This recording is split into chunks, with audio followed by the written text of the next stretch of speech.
100 साल की सास। अरे मम्मी जी, थोड़ा उम्र के हिसाब से काम किया करो। कहीं कुछ हो गया तो लोग बोलेंगे बहू ने बूढ़ी सास का ध्यान नहीं रखा। बहू, तुम भी थोड़ा कम और धीरे बोला करो। कहीं चिल्लाते हुए कभी कुछ हो गया तो वही लोग बोलेंगे 100 साल की सास भली चंगी बैठी है और बहू बेचारी चलती बनी। वैसे मम्मी जी, दादी बिल्कुल ठीक बोल रही हैं। हैं? क्या ठीक बोल रही है? वो जो कुछ भी बोले वो सास है, पर तुम क्यों बोल रही हो? बहू होकर सास से जुबान लड़ाओगी क्या? ऐसा बोलते हुए निर्मला को धसका उठ जाता है। कहा था ना, मत चिल्ला मत चिल्ला। तुझे बिना सास और बहू से जुबान लड़ाए बिना शांति नहीं मिलती। अरे माँ, दादी की बात सुन लिया करो, तुम्हारे भले के लिए बोलती है ना। अरे कोई भला नहीं, इन्हें बस मुझे परेशान और शो ऑफ करने का शौक है। हाँ। चल झूठी। इस परिवार में 3 पीढ़ी की औरतें रहती है, जिनका हर समय कोई ना कोई अलग ड्रामा चलता ही रहता है, जिससे और किसी का पता नहीं, लेकिन सूरज बहुत परेशान रहता है। माँ, पियाली और दादी, आप तीनों के पास एक दूसरे को सास बहू वाले ताने देने के अलावा कुछ काम हो या नहीं, पर मेरे पास जरूर है। इसीलिए पियाली, जरा लंच ले आओ, मुझे ऑफिस भी जाना होता है। इस पर पियाली सूरज को लंच देती है और वो ऑफिस चला जाता है, जिसके बाद तीनों एक बार फिर अपनी बातों या कह लो कि नोक-झोंक में लग जाती हैं। इसी में दिन बीत जाता है। रात को सूरज के साथ उसके दोस्त भी खाने पर आते हैं। पियाली, मेरे कुछ दोस्त आए हैं। सॉरी, अचानक प्लान बना तो बता नहीं पाया। तुम जल्दी से डिनर बना दो ना। अरे वाह रे आलसी माँ की आलसी बेटी, पहले बिना बताए दोस्तों को घर ले आओ, फिर बोलो जल्दी से डिनर बना दो। इतनी जल्दी है तो खुद बना लो। अरे माता, सब बाद में दिखा देना, अभी खाना बना दो ना प्लीज। ऐसा बोल के सूरज दोस्तों के पास जाकर बैठ जाता है और पियाली डिनर की टेंशन में अपनी सास के पास पहुंच जाती है, जो अपने कमरे में आराम कर रही होती है। मम्मी, सूरज अचानक दोस्तों को घर ले आए हैं, क्या करूं अब?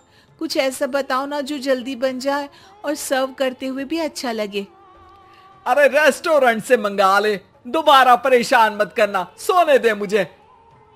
इतने में दादी सास भी वहां आ जाती है।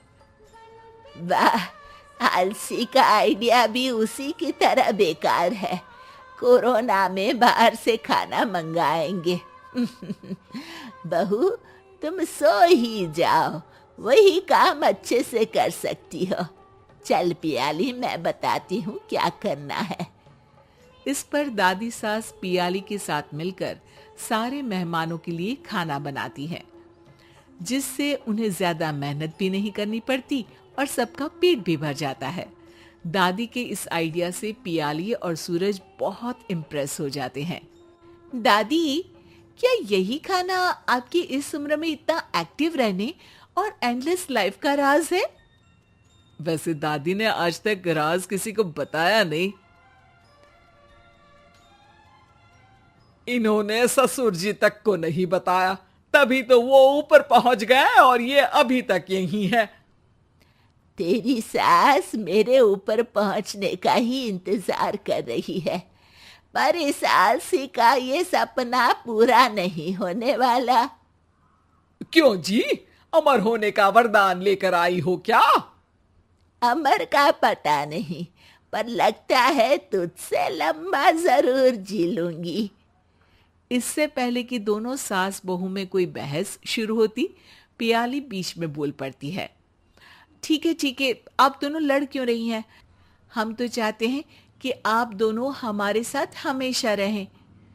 पियाली की बातों पर दोनों शांत हो जाते हैं और उनकी लाइफ पहले जैसे चलने लगती है, जहां दादी सुबह जल्दी उठकर कुछ न कुछ काम करते हुए पूरा दिन बिताती है, तो वहीं निर्मला और पियाली लेट उठने से लेकर धीरे धीरे आलस में काम करना और जब मर्जी सो जाने से अपना दिन बिताती हैं। एक दिन निर्मला की सहेली उनके घर आती है। अरे क्यों रे निर्मला, कैसे चल रही है जिंदगी? सब बढ़िया, बस ये बुढ़िया ऊपर जाए तो ज्यादा अच्छा होगा।